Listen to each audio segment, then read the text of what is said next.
नमस्कार साथियों, मैं सिटी स्टडी पॉइंट पर आप लोगों का बहुत बहुत स्वागत करती हूँ। आज हम करने वाले हैं applications of a determinant. Video को आगे कंटिन्यू करने के लिए प्लीज़ आप वीडियो को लाइक, शेयर और चैनल को सब्सक्राइब कर दीजिए। हम शुरू करने वाले हैं एप्लीकेशन ऑफ डिटर्मिनेंट। इसकी एप्लीकेशन क्या होती है? फर्स्ट एप्लीकेशन होती है सिस्टम ऑफ लीनियर इक्वेशंस। हमने लीनियर इक्वेशंस छोटी क्लासेस में पढ़ी हैं, उनका सोल्यूशन करना भी हमें आता है। हम बाय डिटर्मिनेंट मेथड से अब इसका सोल्यूशन करेंगे। हमारे पास लेट कर लो कि कोई दो इक्वेशंस हैं a1x b1y और c1, a2x प्लस b2y और c2। इसमें हमारे पास कोफिशिएंट दिए होते हैं x और y के और साथ में कॉन्स्टेंट्स वैल्यू दी होती हैं। ठीक है, पहले हम अब देखेंगे इसका सोल्यूशन किस तरह का है, सोल्यूशन एग्जिस्ट भी करता है कि नहीं करता, पहले वो चीज़ देखेंगे। वो चीज़ आप कैसे देखते हैं? हम करते हैं इनके जो कोफिशिएंट्स होते हैं आपस में डिवाइड कर लेते हैं, a1 a2 b1 b2 और c1 c2। अगर a1 a2 इनका रेशो b1 b2 के रेशो के इक्वल ना आए, अगर इनका रेशो आपस में इक्वल ना आए तो आप बोलते हैं यूनिक सोल्यूशन है। क्या बोलते हैं आप? यूनिक सोल्यूशन है। ये किस तरह की लाइंस होंगी? इस तरह से लाइन होंगी कोई, जो किसी एक पॉइंट पे ही काटेंगी, जिसको आप बोलेंगे यूनिक सॉल्यूशन है, और यही पॉइंट इन इक्वेशंस का सॉल्यूशन होगा। ठीक है जी। और इसमें क्या होता है, एक तो आप इस तरह से चेक कर सकते हैं, और हम इसको कैसे चेक करते हैं? हम डिटर्मिनेंट निकाल लेंगे एक्स और वाई वाले कोफिशिएंट का, इस तरह से डिटर्मिनेंट निकाल लेंगे, और ये डिटर्मिनेंट नॉट इक्वल टू 0 होएगा। इसके ऊपर डी लिख लेते हैं। ये डिटर्मिनेंट निकाला, डी नॉट इक्वल टू 0 होगा फॉर यूनिक सोल्यूशन। इसको बोलते हैं इंटरसेक्टिंग पॉइंट। जो भी इसका वैल्यू निकल के आएगी वो क्या होगी? इसकी इंटरसेक्टिंग लाइंस बोल सकते हैं, और जो पॉइंट निकल के आएगा, जो ये पॉइंट है, इसको इंटरसेक्टिंग पॉइंट बोलेंगे। ठीक है जी। नेक्स्ट है, अब इसी को आगे कंटिन्यू करते हैं कि अगर ये इक्वल हो जाए तो क्या होगा? a1 a2 इक्वल हो जाए b1 b2 के। ये दोनों तो इक्वल हो गए, बट जो ये c1 है, अब इसको देखेंगे, ये इक्वल नहीं हुआ, ये c1 इक्वल नहीं हुआ, तो ऐसा कोई सॉल्यूशन ही एग्जिस्ट नहीं करेगा। इसको बोलेंगे नो सॉल्यूशन। इसमें d की वैल्यू क्या है? ये है, ये क्या आएगा? 0 आएगा। a1 b1 a2 b2, इसका डिटर्मिनेंट क्या आएगा? 0 आएगा। हम सोल्व करके भी देख सकते हैं, बाय एग्जांपल जब आप करेंगे तब इसको अच्छे से सोल्व भी करेंगे। ये तो 0 आएगा। अगर ये 0 आ जाएगा तो बन गया नो सॉल्यूशन। इसके अलावा हम देखेंगे कि अब ये तीनों आपस में इक्वल हो जाए, b1 b2 और c1 c2 इक्वल हो जाए, तब बन जाएगा ये इनफाइनाइट सॉल्यूशन। Infinite solution. इसमें भी d इक्वल टू 0 ही होगा।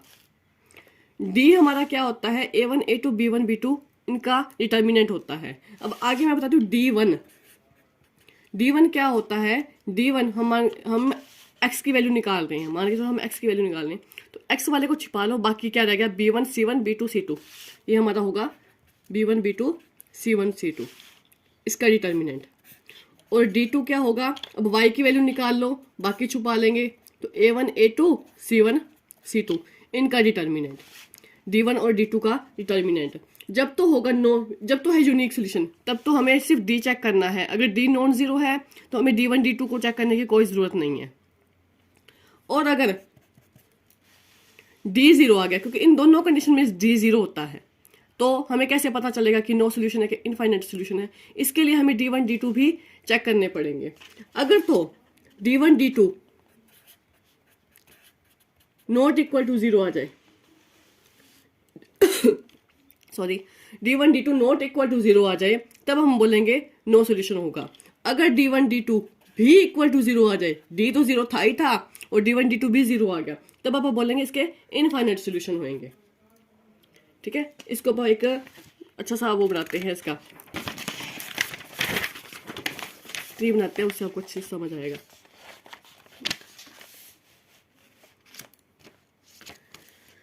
हमने क्या किया, जो हमारा सिस्टम ऑफ लीनियर इक्वेशन है, इसमें हम मान के चले कि अपने पास दो इक्वेशन है, b1y is equal to c1, a2x plus b2y is equal to c। अब आपको d और d1 d2 I think clear होगा भी हम क्या किसको बोलते हैं d1 d2। इसमें मैं सॉल्यूशंस बना रही हूँ। पहला सॉल्यूशन लिख रहे हैं कि d इक्वल टू 0 है। दूसरी बात कहने की मान के चलो कि d नॉट इक्वल टू 0 है। ठीक है, तो अब आगे d नॉट इक्वल टू 0 है तो बात ही खत्म। तो ये क्या है, यूनिक सॉल्यूशन है। अगर d इक्वल टू 0 है तब इसके आगे आप फर्दर पार्ट्स कर देंगे। हम d1 d2 को चेक करेंगे। इसमें देखेंगे कि d1 d2 not equal to 0 है और इक्वल टू 0 है। अगर तो नॉट इक्वल टू 0 है तब तो होएगा नो सॉल्यूशन और ये होगा अपना इनफाइनाइट सॉल्यूशन। ठीक है, अब एक बात और समझो कि नो सॉल्यूशन और इनफाइनाइट सॉल्यूशन होगा कैसी लाइनें होंगी। ये जैसे हमने ये बात किया कि यूनिक सॉल्यूशन है तो इंटरसेक्टिंग लाइन होंगी। नो सॉल्यूशन होगा तो वो क्या होंगी, पैरेलल लाइंस होंगी। पैरेलल लाइन में नो सॉल्यूशन होता है क्योंकि पैरेलल लाइन कहीं भी कट नहीं करेंगी। अगर कट ही नहीं करेंगे तो कोई पॉइंट भी नहीं आएगा, पॉइंट ही नहीं आएगा तो उनका सॉल्यूशन भी नहीं एग्जिस्ट करेगा। और इनफाइनाइट सॉल्यूशन कहाँ होता है कि एक लाइन के ऊपर ही दूसरी लाइन होना। नीचे कोई छोटी लाइन है, उसके नीचे ऊपर कोई बड़ी लाइन है। तो इसमें क्या होता है कि बहुत सारे पॉइंटों पे ये कट करती है। इसमें से बहुत सारे पॉइंट्स समाये हुए हैं आपस में, तो इसको बोलते हैं अपन इनफाइनाइट सॉल्यूशन।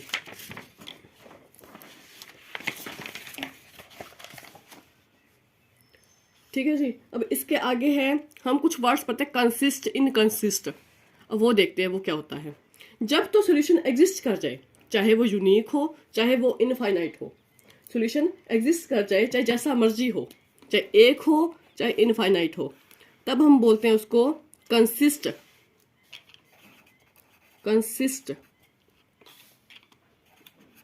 Consistent solution. अगर सॉल्यूशन एग्जिस्ट ही नहीं किया, नो सॉल्यूशन, तब हम बोलेंगे उसको इनकंसिस्ट।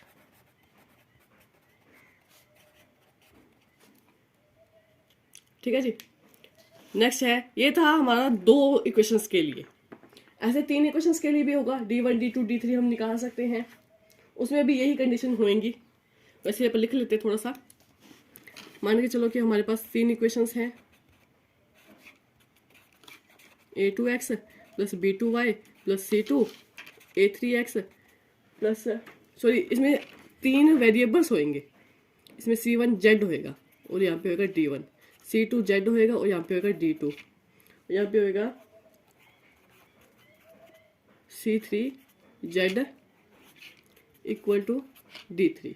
इस तरह से इक्वेशंस होंगी। अब इसमें d निकालना है। अब इसमें हम a1/a2 वाला मेथड यहाँ पे नहीं लगता। ठीक है, तो इसके लिए हम क्या करेंगे, हम इसका डिटर्मिनेंट से सोल्व करेंगे।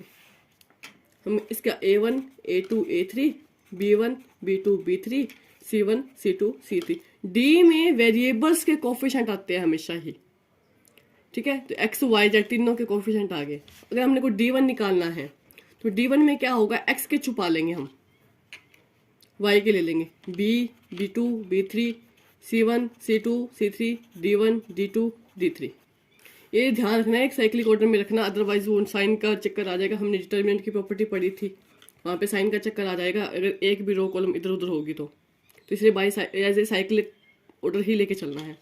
अब हमने c1 हमने x वाला देख लिया, अब y वाला देखना है। y वाले को छुपा लेंगे, तो पहले a1 वाले आएंगे, फिर y वाले छुपाने हैं तो c1 c2 c3 आएगा, d1 d2 d3 आएगा। उसी तरह से d3 निकालना है। अब z वाले छुपा लें, a1 b1 d1 a2 b2 d2 a3 b3 और d3। ये तो है डिटर्मिनेंट्स। मैं एक बात बताने पीछे भूल गई, हमें निकालनी हो, अगर वैल्यूज निकालनी हो इससे, हमें अगर x की वैल्यू निकालनी है तो कैसे निकालते हैं, जो d1 है जिसमें हमने x छुपाया था, इसकी जो वैल्यू आएगी उसको अपने को d से डिवाइड भी करना होगा। ये होगी x की वैल्यू। ये तो सिर्फ डिटर्मिनेंट, ऐसे तो हमें सिर्फ सोल्यूशंस देख रहे हैं, वैल्यू इनसे आएंगी।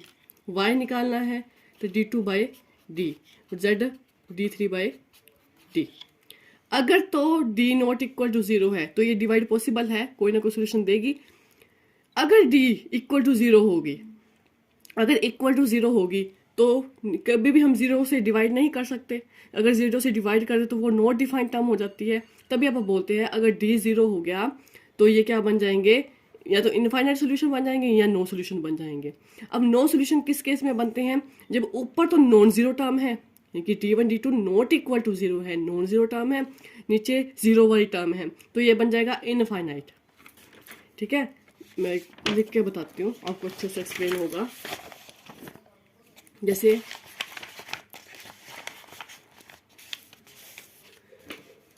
हम कहते हैं कि नो सोल्यूशन है, नो सोल्यूशन में अपन ने क्या बोला था कि d1 d2 है वो नॉट इक्वल टू जीरो है, but d equal to zero है। इनफाइनाइट सोल्यूशन में अपन ने बोला था कि d1 d2 equal to zero है, d भी जीरो है। और एक्स वाई जेड की जो मैं वैल्यूज निकाल रही हूँ उसमें क्या बोल रही हूँ मैं कि d1 बाई डी होता है और ये d2 बाई डी होता है। अगर तो d not equal to zero है तो कोई ना कोई तो वैल्यू आएगी, जो वैल्यू आएगी वो क्या होगी, यूनिक। अगर d इक्वल टू जीरो हो गया और d1 d2 not equal to zero है, तो d1 d2 की कोई ना कोई तो वैल्यू है ही ना, कोई ना कोई तो वैल्यू है। मान के चल लिया मैंने 5 बाई ये जीरो कर दिया, ऐसे कर दिया, तो ये क्या हो गया, इनफाइनाइट, यानी कि नॉट डिफाइंड। ठीक है, तो फिर आप कह देंगे कि ये डस नॉट एग्जिस्ट कर गया, नॉट डिफाइंड है। ठीक है, तो इसका सोल्यूशन एग्जिस्ट नहीं करेगा, तो वो बोलेंगे नो सोल्यूशन। अगर d भी जीरो है, d1 d2 भी जीरो है, तो अब क्या बन गया, जीरो बाई जीरो फॉर्म बन गई। ये क्या होती है, इनडिटर्मिनेंट फॉर्म होती है। तो इसमें क्या होते हैं, इनफाइनाइट सॉल्यूशन होते हैं। ठीक है जी, मेरे को लगता है कि अब आपको कुछ क्लियर होगी ये बातें। ठीक है जी, नेक्स्ट है, अब बाबा ने d1 d2 d3 के बारे में पढ़ा, तो अब इसमें उसके लिए देख लेते हैं, अगर तीन इक्वेशंस हों, 3 इक्वेशंस हों, इसका भी ट्री बना लेते हैं। इसमें भी अपन बात करते हैं कि d not equal to zero है और d इक्वल टू जीरो है। अगर d not equal to zero है तो क्या बोला अपन ने, मैं बार बार इसलिए रिपीट कर रही हूँ ये बात क्योंकि ये इंपॉर्टेंट चीज़ है, इसलिए मैं बारी बारी इस पर थोड़ा ज़्यादा जोर लगा रही हूँ। d not equal to zero है और ये d इक्वल टू जीरो है, तो ये बन जाएंगे या तो इनफाइनाइट है या नो सोल्यूशन है। तो इसमें अपन 2 हिस्से बना लिए इसके। इसमें अपन मान के चलिए कि d1 d2 d3 not equal to zero, इसमें मान लिया d2 d3 equal to zero. Equal to zero है तो सारे ही होने चाहिए, सारे ही जीरो होने चाहिए, तब आप बोलेंगे इनफाइनाइट सॉल्यूशन। अगर कोई एक आधा, अगर एक भी तीनों में से एक भी नॉन जीरो है, बाकी जीरो है, तब भी क्या होएगा, नो सॉल्यूशन ही होगा। इसमें लिखो, आप एक वर्ड ऐड करो, इफ एटलीस्ट वन, कम से कम एक भी नॉन जीरो है ना, तब भी ये क्या होगा, नो सॉल्यूशन होगा। ठीक है, ये था अपना सिस्टम ऑफ लीनियर इक्वेशन। अब इसको थोड़ा सा अपन अब देखते हैं, अब इक्वेशंस किस टाइप की हैं अपने पास, थोड़ा सा आगे बढ़ाते हैं अपन। हम कहते हैं होमोजेनियस इक्वेशन, होमोजेनियस इक्वेशन और नॉन होमोजेनियस इक्वेशन। इसको देखो, होमोजेनियस इक्वेशन, होमोजेनियस इक्वेशन क्या होती हैं, जो मैंने लिखा था ना a1x b1y c1z, इन सबको मैं लिखती हूँ कैपिटल A मैट्रिक फॉर्म में, ax इक्वल टू b, इनको मैं जनरल, ये जनरल इक्वेशन है कोई। इसका क्या मतलब है, a का क्या मतलब है, a1 b1 c1, a2 b2 c2, a3 b3 और c3। और x का क्या मतलब है, इसमें कितने वेरिएबल्स होंगे, 3, x y z। और b का क्या मतलब है, जो था मेरा d1 d2 और d3। ये है मेरा a, ये है मेरा x और ये है मेरा b। ठीक है, अब क्या हो, अगर तो हो जाए b इक्वल टू जीरो, तो होंगी ये होमोजेनियस इक्वेशन, इसको बोलेंगे अपन होमोजेनियस इक्वेशन। अगर हो b not equal to zero, मतलब ये जो साइड वाली वैल्यूज हैं ये कुछ ना कुछ आ जाएं, तो उसको बोलेंगे अपन नॉन होमोजेनियस इक्वेशन। ठीक है जी, तो ये किस फॉर्म का होएगा, ax इक्वल टू जीरो, ये होएगा ax इक्वल टू b। ये जैसे अपन ने इक्वेशंस पढ़ी वैसे होगा कुछ, और ये होगा इक्वल टू 0। अब अगर इक्वल टू 0 हो जाए, और अब बात करते हैं पहले होमोजेनियस इक्वेशन की, इनकी बात करते हैं। इनकी बात करने के लिए हमारे पास कौन सा डिटर्मिनेंट है, सिर्फ यही होगा। अब तो डी है ही नहीं, उस सारी कॉलम ही 0 होगी। तो अब अपन कैसे देखेंगे, अब ये है अगर होमोजेनियस इक्वेशंस हैं, इनके सॉल्यूशंस की बात करते हैं। इनके सॉल्यूशन कैसे होंगे कि डी या तो 0 होगा या नहीं 0 होगा, दो ही कंडीशंस होंगी इसमें। अगर तो नॉन जीरो है, अगर ये नॉन जीरो है तो इनका सॉल्यूशन कैसा होता है, ट्रिवियल सॉल्यूशन होता है। ट्रिवियल सॉल्यूशन, ट्रिवियल का मतलब कि एक्स वाई जेड तीनों की ही वैल्यू 0 होती है। और अगर ये नॉन जीरो है, सॉरी इक्वल टू 0 है, तब क्या होता है, यानी कि कोई ना कोई इसमें क्या होती है, नॉन जीरो वैल्यूज होती है। इसमें 0 वैल्यूज होती है, इसमें नॉन जीरो वैल्यू होंगी, या नॉन ट्रिवियल सॉल्यूशन होएगा, नॉन ट्रिवियल सॉल्यूशन होगा। और इसमें इस सॉल्यूशन को क्या बोलते हैं, इनफाइनाइट सॉल्यूशन। इसमें कैसे सॉल्यूशन होते हैं, होमोजेनियस इक्वेशन में या तो ट्रिवियल सॉल्यूशन होते हैं या फिर इनफाइनाइट सॉल्यूशन होते हैं। इसमें नो सॉल्यूशन वाला कोई केस नहीं होता। ठीक है जी, नेक्स्ट बात करते हैं अपन, इसमें हम नॉन होमोजेनियस पे बात करते हैं। नॉन होमोजेनियस के केस पढ़ेंगे। इसके लिए अपन क्या देखेंगे, अब हम कैसे वैल्यूज निकालेंगे। इससे अपन एक इनवर्स वाली प्रॉपर्टीज भी निकाल सकते हैं। दोनों तरफ इनवर्स कर देंगे तो एक्स की वैल्यू क्या आ जाएगी, ए इनवर्स बी। अगर अपने को एक्स की वैल्यू निकालनी है तो डिटर्मिनेंट से अपन ए इनवर्स निकाल कर और बी से मल्टीप्लाई करके अपन आगे सोल्व कर सकते हैं। ठीक है, तो इसके लिए क्या करते हैं अपने को, देखो इसको बोलते हैं मैट्रिक मेथड। इसमें क्या होता है, इसके भी दो हिस्से बना लेते हैं। अगर तो जो ये वैल्यू है ए है, ए का डिटर्मिनेंट यानी कि डी नॉट इक्वल टू 0 है, तब क्या होगा, यूनिक सॉल्यूशन। इसमें मैं डी ना लिख के ना ए मैट्रिक ही लिखती हूँ, क्योंकि मुझे कुछ और बताना है इसमें, फिर कंफ्यूज हो जाओगे। ए नॉट इक्वल टू 0 है तो ये होगा यूनिक सॉल्यूशन, ए का डिटर्मिनेंट जो डी ही था। अगर ए का डिटर्मिनेंट है इक्वल टू 0 तो फिर क्या होगा, इसके फिर दो केस बनेंगे, इसके दो केस बनेंगे। अब इसमें अपन क्या चेक करेंगे, इसका एडजॉइंट चेक करेंगे। एडजॉइंट ऑफ ए जो अपन निकाल लेंगे इनवर्स निकालने के लिए, एडजॉइंट ऑफ ए है, इसकी बी के साथ डॉट कर देंगे तो वो नॉट इक्वल टू 0 हो, तो अब आप बोलेंगे इसका नो सॉल्यूशन है। और उसी हिसाब से अगर adjoint of A dot B equal to 0 आ जाए तो ये होएगा इनफाइनाइट सॉल्यूशन। वही बात ही है, जैसे अपन ने D1 D2 की बात करी थी, उसी तरह से आप इसको D1 मान लो तो D1 नॉट इक्वल टू 0 होगा तो नो सॉल्यूशन है, D1 D2 इक्वल टू 0 होंगे तो इनफाइनाइट सॉल्यूशन होगा। ठीक है जी, और इस ए बी एडजॉइंट वाले मेथड को बोलते हैं Gauss method, Gauss Jordan method या मैट्रिक्स मेथड। ठीक है, इस मेथड को क्या बोलते हैं अपन, गॉस जॉर्डन मेथड, या फिर आप बोलते हैं इसको मैट्रिक्स। वैसे ये नाम याद रखने हैं आपको, मैट्रिक मेथड। ठीक है जी, और जो D1 D2 वाला ये पढ़ रहे हैं, जो ये चीज है, ये क्या है, क्रैमर रूल। जो पीछे अपन पढ़ा है सारा, इसको बोलते हैं क्रैमर रूल।